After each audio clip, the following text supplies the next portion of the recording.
know why she hasn't critiqued my work in months? Because the last couple times she did it, she started getting overwhelming hate from people both on the internet and in her real life. Because people started to see through it. They were like, why are you still going at this girl? Like, relentlessly. She can't stop.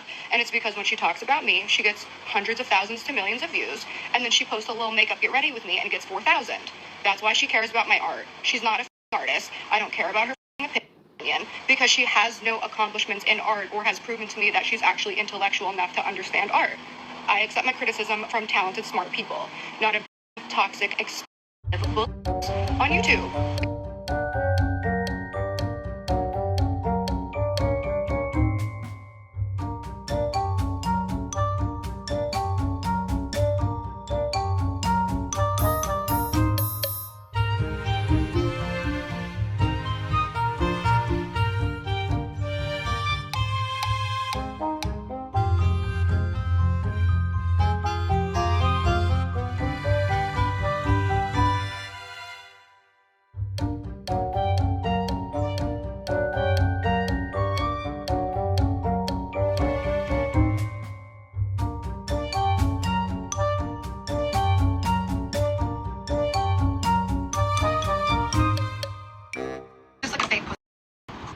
What's just like super weird to me though is that so many people are so quick to share screenshots. Like I had a conversation with this person, if you can call it that, and then he blocked me and shared the screenshots. That's so weird. Regardless of the contents of the situation, he liked the tweet, I replied to it, he DM'd me, then blocked me, and then shared the screenshots. But I'm the like weird manipulative one. Okay.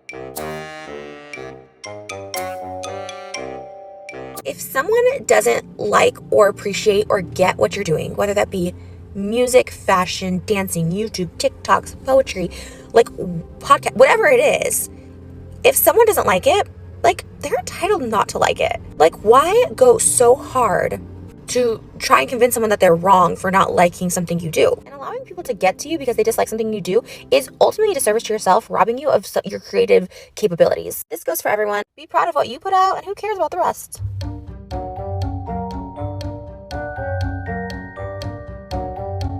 Trisha Paytas is upset that I called her untalented, even though she's allowed to have an opinion about me. She says everyone can have an opinion.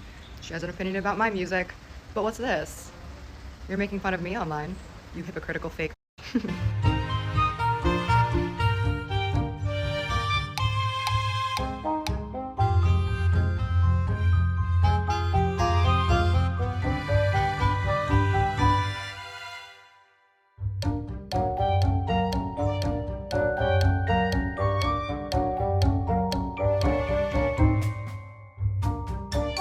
Hey Trish, good morning. I also was hoping that we were going to move on after the podcast. I was really looking forward to that. But then the same day that the podcast went up, you posted 2 videos within an hour of each other calling me a liar and trying to make me look like a crazy delusional person and gaslighting me like a lot. So I'm just going to show the evidence that you're lying. You were a much, much different person to my face than you were on camera and a much different person than you're being now. So I'm just tired of you being a lying because you're afraid of what I know about you. So I'm just going to tell everybody what I know about you because I'm tired of protecting your secrets. As far as Thanksgiving, I wasn't exactly right. You just said that you were going to stay home and that you should have and we could have just eaten together. So no, you didn't invite me to Thanksgiving, but I got that fact a little bit mixed up because that's what happens when somebody that you haven't been friends with for a long time keeps dragging you into their fucking mess online. So sorry, I misremembered. I was thinking about this. Sorry about that. But since I was looking through all of our conversations from 2016 to 2019, I thought it'd be fun to show everybody the friendship that you said didn't exist because you didn't know me, right? Despite the fact that I have years of text messages saved between us. I don't know why you lie like this. You're a really, really mean, malicious person. Like, what are you so afraid? Well, I know what you're so afraid of, and so will everybody soon.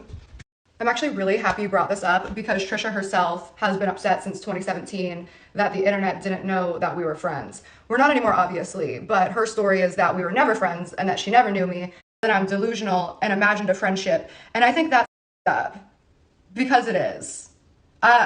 She could have just left me alone, but she doesn't. She keeps talking about me. So if you're going to keep gaslighting me to the world, saying that I'm delusional and crazy and created a friendship in my mind, well, then I'm just going to show our friendship. Coming soon. Make sure you subscribe to The Gabbie Show.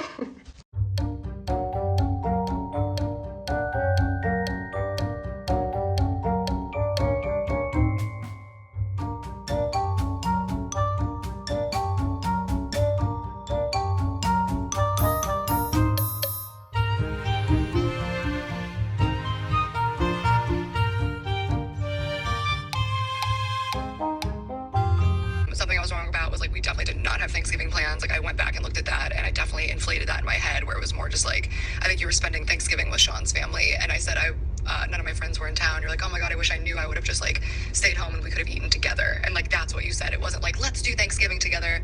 So I think that I did not communicate that very clearly.